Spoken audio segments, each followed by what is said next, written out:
Hello everyone, good evening, welcome to my channel. আশা করি তোমরা সবাই খুব ভালো আছো। আমিও খুব ভালো আছি, তোমাদের ভালোবাসায় আমি খুব ভালো আছি। তো আজকেও চলে এসেছি একটা নতুন ব্লগ নিয়ে তোমাদের সঙ্গে শেয়ার করতে। এই দেখতে পাচ্ছ এই ফুলের বাগানগুলো খুব সুন্দর। এবার আমি আজকে যাব পিসির বাড়ি। আমি রাস্তায় এখন যাচ্ছি বাবার সঙ্গে, তারপরে বাবাকে কালীনগরে ওখানে বাসে তুলে দিল।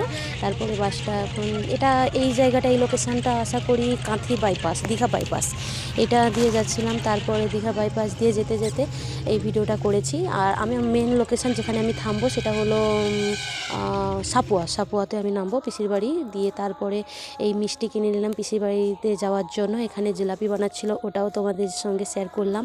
তারপরে আমার পিসির মেয়ে বলেছিল চাউমিন খাবে, পকোড়া খাবে, ওগুলাও আমি নিয়ে নিলাম। আর তারপরে বানিয়েই নিয়ে গিয়েছিলাম গরম করে, গরম গরম একদম পকোড়া, চাউমিন সব কিছুই নিয়ে গিয়েছিলাম। তারপরে দেখতেই পাচ্ছ একদম সন্ধ্যা হয়ে এসেছিলো।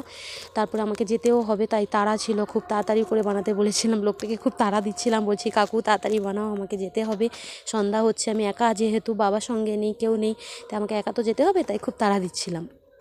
তারপরে আমি পেশাবুর এই মার্কেটে দোকান আছে, পেশাবুর সঙ্গে দেখা করতে যাচ্ছি।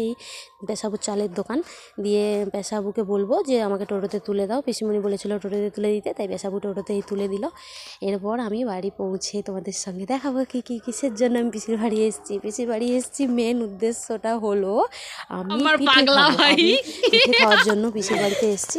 তার আয়োজনই চলছে, নারকেল কুড়া হচ্ছে, এখানে আমার পিসির ছেলে চাউমিন খাচ্ছে। দিয়ে এই যে দেখতেই পাচ্ছ আমার ছই মারা হচ্ছে, যা নারকেল কুড়ে ছইটা মারা হবে। পুরপিঠা যেহেতু ভেতরে ছই দিতেই হবে। তারপরে আমরা সবাই মিলে পোল বানাচ্ছিলাম। ওই যে পুরপিঠার ভেতরে পোলটা বানালে ওর ভেতরে খোলটার ভেতরে ছইটা দিয়ে তারপরে মুড়ে ডিজাইন করে তারপরে ওটাকে ভাপানো হয়। এই যে দেখতেই পাচ্ছ ভাপানো হয়ে গেছে পিঠাগুলো, একটা করে নামানো হচ্ছে। এই যে নামানো হচ্ছে আর খাওয়া হচ্ছে, বানানো হচ্ছে, খাওয়া হচ্ছে, এভাবেই চলছিল। তারপরে সকালে ঘুম থেকে উঠে সবার সঙ্গে শেয়ার করলাম, এই পিঠে খাচ্ছিলাম আমি। এই যে এগুলা পিসিমণির বাড়ি।